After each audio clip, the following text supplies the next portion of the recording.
ആകാശവാണി. നമസ്കാരം. വാർത്തകൾ വായിക്കുന്നത് കൃഷ്ണ. പ്രധാന വാർത്തകൾ. പശ്ചിമേഷ്യയിൽ സമാധാനവും സുസ്ഥിരതയും വളർത്തുന്നതിൽ ഒമാന്റെ പങ്ക് ഇന്ത്യ വിലമതിക്കുന്നതായി രാഷ്ട്രപതി ദ്രൌപദി മുർമു. സൂറത്ത് വിമാനത്താവളത്തിന്റെ ഇന്റഗ്രേറ്റഡ് ടെർമിനൽ പ്രധാനമന്ത്രി നരേന്ദ്രമോദി ഇന്ന് ഉദ്ഘാടനം ചെയ്യും. കേന്ദ്ര സർക്കാരിന്റെ വികസന ക്ഷേമ പദ്ധതികൾ ജനങ്ങളിലേക്ക് എത്തിക്കുന്ന വികസിത് ഭാരത് സങ്കല്പ് യാത്ര ഒരു മാസം പൂർത്തിയാക്കുന്നു. കുവൈത്ത് അമീറിനോടുള്ള ആദരസൂചകമായി ഇന്ന് രാജ്യത്ത് ദേശീയ ദുഃഖാചരണം. കേരളത്തിന്റെ സാമ്പത്തിക പ്രശ്നം മറികടക്കാൻ കേന്ദ്രവിഹിതവും കടമെടുപ്പ് വരുമാനവും ആവശ്യമാണെന്ന് മുഖ്യമന്ത്രി പിണറായി വിജയൻ. ഇന്ത്യ ദക്ഷിണാഫ്രിക്ക ഏകദിന ക്രിക്കറ്റ് പരമ്പരയ്ക്ക് ഇന്ന് ജോഹന്നാസ്ബർഗിൽ തുടക്കം. വാർത്തകൾ വിശദമായി. ഇന്ത്യയുടെ ഏറ്റവും പഴയ നയതന്ത്ര പങ്കാളി എന്ന നിലയിലും പശ്ചിമേഷ്യൻ നയത്തിന്റെ ആണിക്കല്ലെന്ന നിലയിലും ഒമാൻ അദ്വിതീയമായ സ്ഥാനം വഹിക്കുന്നുണ്ടെന്ന് രാഷ്ട്രപതി ദ്രൌപദി മുർമു. മേഖലയിൽ സമാധാനവും സുസ്ഥിരതയും വളർത്തുന്നതിന്റെ ഒമാന്റെ നിർണായക പങ്ക് ഇന്ത്യ അംഗീകരിക്കുകയും വിലമതിക്കുകയും ചെയ്യുന്നുവെന്നും ദ്രൌപദി മുർമു കൂട്ടിച്ചേർത്തു. ഇന്ത്യ സന്ദർശനത്തിനെത്തിയ ഒമാൻ സുൽത്താൻ ഹൈതം ബിൻ താരിഖിനെ രാഷ്ട്രപതി ഭവനിൽ സ്വീകരിച്ചുകൊണ്ട് സംസാരിക്കുകയായിരുന്നു രാഷ്ട്രപതി. സൂറത്ത് വിമാനത്താവളത്തിന്റെ പുതിയ ഇന്റഗ്രേറ്റഡ് ടെർമിനൽ കെട്ടിടം പ്രധാനമന്ത്രി നരേന്ദ്രമോദി ഇന്ന് ഉദ്ഘാടനം ചെയ്യും. തിരക്കേറിയ സമയങ്ങളിൽ 1200 ആഭ്യന്തര യാത്രക്കാരെയും 600 അന്താരാഷ്ട്ര യാത്രക്കാരെയും ഉൾക്കൊള്ളാൻ പുതിയ ടെർമിനലിൽ സൌകര്യമുണ്ട്. ഇരട്ട ഇൻസുലേറ്റഡ് റൂഫിംഗ് സിസ്റ്റം, മഴവെള്ള സംഭരണം, സൌരോർജ്ജ സംവിധാനം തുടങ്ങിയ വിവിധ സജ്ജീകരണങ്ങൾ ടെർമിനലിലുണ്ട്. ലോകത്തിൽ തന്നെ ഏറ്റവും വലിയ വജ്ര വ്യാപാര കേന്ദ്രവും പ്രധാനമന്ത്രി ഇന്ന് സൂറത്തിൽ ഉദ്ഘാടനം ചെയ്യും. 35 ഏക്കറിൽ വ്യാപിച്ചു കിടക്കുന്ന ഡയമണ്ട് ബോഴ്സ് സൂറത്ത് ഡ്രീം സിറ്റി പദ്ധതിയുടെ ഭാഗമായാണ്. 1.5 ലക്ഷം തൊഴിലവസരങ്ങൾ സൃഷ്ടിക്കാൻ ശേഷിയുള്ള ബോഴ്സ് 3400 കോടി രൂപ ചെലവിലാണ് നിർമ്മിച്ചിരിക്കുന്നത്. ഉച്ചകഴിഞ്ഞ് വാരണസിയിലേക്ക് പോകുന്ന ശ്രീ മോദി നമോഘട്ടിൽ കാശി തമിഴ് സംഗമം ഉദ്ഘാടനം ചെയ്യും. ഇന്നലെ അന്തരിച്ച കുവൈത്ത് അമീർ ഷെയ്ഖ് നവാഫ് അൽ അഹമ്മദ് അൽ ജാബർ അൽ സബാഹിനോടുള്ള ആദരസൂചകമായി ഇന്ന് രാജ്യത്ത് ഔദ്യോഗിക ദുഃഖാചരണം നടത്താൻ കേന്ദ്ര സർക്കാർ തീരുമാനിച്ചു. ദേശീയ പതാക ഉയർത്തുന്ന എല്ലാ സ്ഥാപനങ്ങളിലും പതാക പകുതി താഴ്ത്തിക്കെട്ടും. ഔദ്യോഗിക വിനോദ പരിപാടികളും ഇന്നുണ്ടാകില്ല. കുവൈത്ത് അമീർ ഷെയ്ഖ് അൽ അഹമ്മദ് അൽ ജാബർ അൽ സാബിഹിന്റെ വിയോഗത്തിൽ പ്രധാനമന്ത്രി നരേന്ദ്രമോദി അതീവ ദുഃഖം രേഖപ്പെടുത്തി. രാജകുടുംബത്തിന്റെയും കുവൈത്ത് ജനതയുടെയും ദുഃഖത്തിൽ പങ്കാളിയാകുന്നതായും പ്രധാനമന്ത്രി പറഞ്ഞു. കേന്ദ്ര സർക്കാരിന്റെ വികസന ക്ഷേമ പദ്ധതികൾ ജനങ്ങളിലേക്ക് എത്തിക്കുന്ന വികസിത് ഭാരത് സങ്കല്പ് യാത്ര ഒരു മാസം പൂർത്തിയാക്കുകയാണ്. ഒരു റിപ്പോർട്ട്.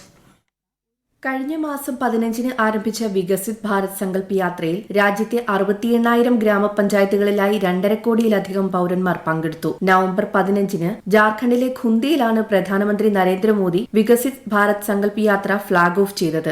വിവിധ ക്ഷേമ പദ്ധതികളെക്കുറിച്ച് പൌരന്മാരിൽ അവബോധം സൃഷ്ടിക്കുകയും പദ്ധതികൾ പൂർണ്ണമായും ജനങ്ങളിൽ എത്തുന്നത് ഉറപ്പാക്കി അവരുടെ പങ്കാളിത്തം തേടുകയും ചെയ്യുക എന്നതാണ് യാത്രയുടെ ലക്ഷ്യം. യാത്രയ്ക്കിടെ രാജ്യത്തുടനീളം നടത്തിയ ആരോഗ്യ ക്യാമ്പുകളിൽ 51 ലക്ഷത്തിലധികം ആളുകളെ പരിശോധിച്ചു. ഓൺ സ്പോട്ട് സേവനങ്ങൾക്ക് കീഴിൽ 10 ലക്ഷത്തിലധികം ആളുകൾക്ക് ആയുഷ്മാൻ ഭാരത് കാർഡുകൾ വിതരണം ചെയ്തു. പ്രധാനമന്ത്രി ഉജ്ജ്വല യോജന സ്കീമിന് കീഴിൽ 3 ലക്ഷത്തിലധികം രജിസ്ട്രേഷനുകൾ നടത്തുകയും ചെയ്യപ്പെട്ടു. News desk Akashvani. വികസിത് ഭാരത് സങ്കല്പ് യാത്രയുടെ ഗുണഭോക്താക്കളുമായി പ്രധാനമന്ത്രി നരേന്ദ്രമോദി ഇന്നലെ വീഡിയോ കോൺഫറൻസിംഗ് വഴി സംവദിച്ചു. രാജ്യത്തെ ടയർ 2, ടയർ 3 നഗരങ്ങൾ വികസിപ്പിക്കുന്നതിലാണ് ശ്രദ്ധ കേന്ദ്രീകരിക്കുന്നതെന്ന് പ്രധാനമന്ത്രി പറഞ്ഞു. സ്വാതന്ത്ര്യലബ്ധിക്ക് ശേഷം വളരെ കാലമായി രാജ്യത്തിന്റെ വികസനത്തിന്റെ നേട്ടങ്ങൾ കൊയ്യുന്നത് ചില വൻ നഗരങ്ങൾ മാത്രമാണെന്നും അദ്ദേഹം പറഞ്ഞു. രാജ്യത്തുടനീളമുള്ള വികസിത് ഭാരത് സങ്കല്പ് യാത്രയുടെ സ്വാധീനത്തിൽ പ്രധാനമന്ത്രി സന്തോഷം പ്രകടിപ്പിച്ചു. കേന്ദ്ര സർക്കാരിന്റെ വികസന ക്ഷേമ പദ്ധതികൾ ജനങ്ങളിലേക്ക് എത്തിക്കുന്നതിനായി സംഘടിപ്പിക്കുന്ന വികസിത് ഭാരത് സങ്കല്പ് യാത്ര കണ്ണൂർ ജില്ലയിൽ നാളെ അഴീക്കോട്, വളപട്ടണം പഞ്ചായത്തുകളിൽ പര്യടനം നടത്തും. ഒമാൻ സുൽത്താൻ ഹൈതം ബിൻ താരിഖുമായി പ്രധാനമന്ത്രി നരേന്ദ്രമോദി ഇന്നലെ ന്യൂഡൽഹിയിൽ ചർച്ച നടത്തി. സമുദ്രമേഖല, വ്യാപാരം, നിക്ഷേപ സഹകരണം, ബഹിരാകാശം, സാമ്പത്തിക സാങ്കേതിക വിദ്യ തുടങ്ങി വിവിധ രംഗങ്ങളിലെ സഹകരണം ചർച്ചാ വിഷയമായി. ഭീകരവാദം സംബന്ധിച്ച പ്രശ്നങ്ങളിൽ ഇരു നേതാക്കളും ആശങ്ക പങ്കുവച്ചതായി കൂടിക്കാഴ്ചയ്ക്ക് ശേഷം മാധ്യമങ്ങളോട് സംസാരിച്ച വിദേശകാര്യ സെക്രട്ടറി വിനയ് മോഹൻ ക്വാത്ത പറഞ്ഞു.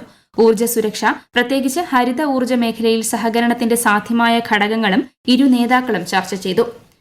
കഴിഞ്ഞ ഏതാനും ആഴ്ചകളായി കേരളത്തിൽ കോവിഡ് കേസുകൾ വർദ്ധിക്കുന്നുണ്ടെന്ന് കേന്ദ്ര ആരോഗ്യ മന്ത്രാലയം. ഇതിൽ ഭൂരിഭാഗം കേസുകളും ഗുരുതരമല്ലെന്നും യാതൊരു ചികിത്സയും കൂടാതെ വീടുകളിൽ തന്നെ ഭേദമാകുന്നതുമായാണ് റിപ്പോർട്ട്. കേരള സംസ്ഥാന ആരോഗ്യ വകുപ്പുമായി നിരന്തരം ബന്ധപ്പെടുന്നുണ്ടെന്നും എല്ലാ ഘട്ടങ്ങളും നിരീക്ഷിക്കുന്നുണ്ടെന്നും ആരോഗ്യ മന്ത്രാലയം അറിയിച്ചു. അതിനിടെ കേരളത്തിൽ കോവിഡിന്റെ പുതിയ വകഭേദം JN1 സ്ഥിരീകരിച്ചു. ഈ വാർത്തകൾ ആകാശവാണിയിൽ നിന്ന്. ആകാശവാണി വാർത്തകളും വാർത്താധിഷ്ഠിത പരിപാടികളും all India radio news Thiruvananthapuram എന്ന യൂട്യൂബ് ചാനലിൽ ലഭ്യമാണ്. കൂടുതൽ വാർത്തകൾക്കായി all India radio news Thiruvananthapuram എന്ന ഫേസ്ബുക്ക് പേജും @AER_News_TVM എന്ന എക്സ് ഹാൻഡിലും സന്ദർശിക്കാം. പാർലമെന്റ് സുരക്ഷാ വീഴ്ച വിഷയത്തിൽ കോൺഗ്രസ് രാഷ്ട്രീയം കളിക്കുകയാണെന്ന് BJP. രാജ്യത്തെയും പാർലമെന്റിന്റെയും സുരക്ഷയെ ബാധിക്കുന്ന വിഷയങ്ങളിൽ രാഷ്ട്രീയം പാടില്ലെന്നും സംഭവത്തെ ഏകസ്വരത്തിൽ നേരിടണമെന്നും BJP വക്താവ് ഷെഹ്സാദ് പൂനാവാല പറഞ്ഞു. തൊഴിലില്ലായ്മയാണ് പാർലമെന്റിലുണ്ടായ സംഭവങ്ങൾക്ക് പിന്നിലെന്ന കോൺഗ്രസ് നേതാവ് രാഹുൽ ഗാന്ധിയുടെ പ്രസ്താവനയെ പൂനാവാല അപലപിച്ചു. ഇന്ത്യയും ദക്ഷിണാഫ്രിക്കയും തമ്മിലുള്ള 3 മത്സരങ്ങളുടെ ഏകദിന ക്രിക്കറ്റ് പരമ്പരയ്ക്ക് ഇന്ന് ജോഹന്നാസ്ബർഗിൽ തുടക്കമാകും. KL രാഹുലാണ് ഇന്ത്യയെ നയിക്കുന്നത്. ഉച്ചയ്ക്ക് 1:30 മത്സരം. നേരത്തെ ഇരു രാജ്യങ്ങളും തമ്മിൽ നടന്ന T20 ക്രിക്കറ്റ് പരമ്പര 1-1 സമനിലയിൽ അവസാനിച്ചിരുന്നു. ഖേലോ ഇന്ത്യ ഗെയിംസ് അടുത്ത വർഷം ജനുവരി 19 മുതൽ 31 വരെ തമിഴ്നാട്ടിൽ നടക്കും. ചെന്നൈ, കോയമ്പത്തൂർ, മധുര, ട്രിച്ചി എന്നിവിടങ്ങളിലായാണ് ഗെയിംസ് നടക്കുക.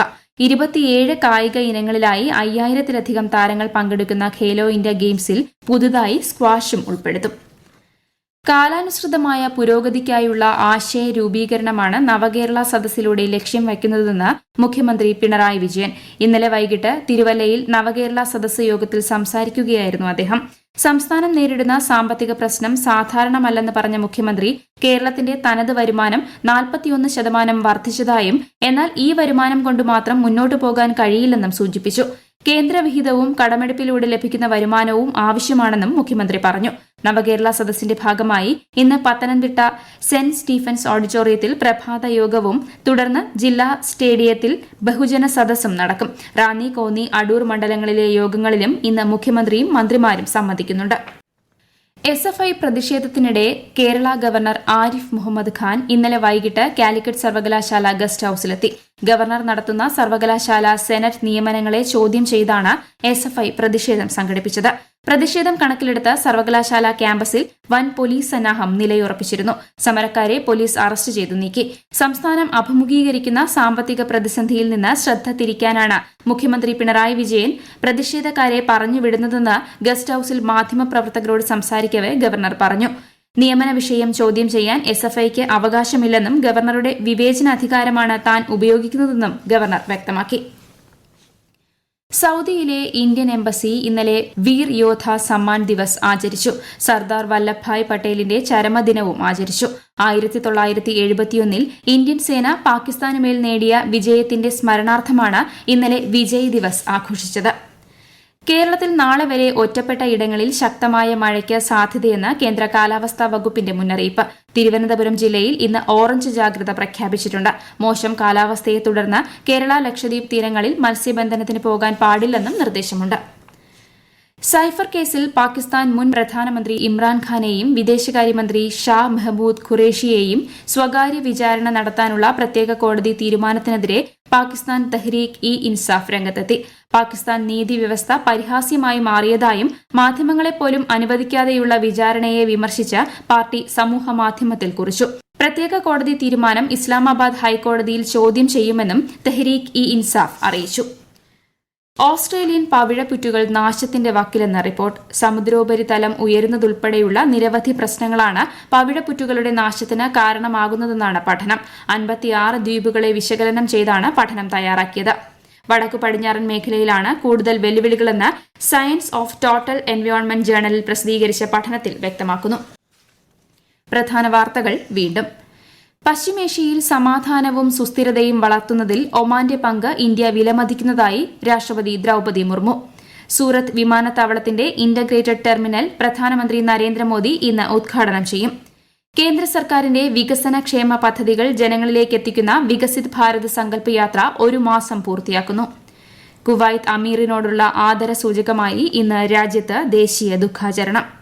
കേരളത്തിന്റെ സാമ്പത്തിക പ്രശ്നം മറികടക്കാൻ കേന്ദ്രവിഹിതവും കടമെടുപ്പ് വരുമാനവും ആവശ്യമാണെന്ന് മുഖ്യമന്ത്രി പിണറായി വിജയൻ. ഇന്ത്യ ദക്ഷിണാഫ്രിക്ക ഏകദിന ക്രിക്കറ്റ് പരമ്പരയ്ക്ക് ഇന്ന് ജോഹന്നാസ്ബർഗിൽ തുടക്കം. വാർത്തകൾ കഴിഞ്ഞു. അടുത്ത വാർത്താ പ്രക്ഷേപണം ഉച്ചയ്ക്ക് 12:30.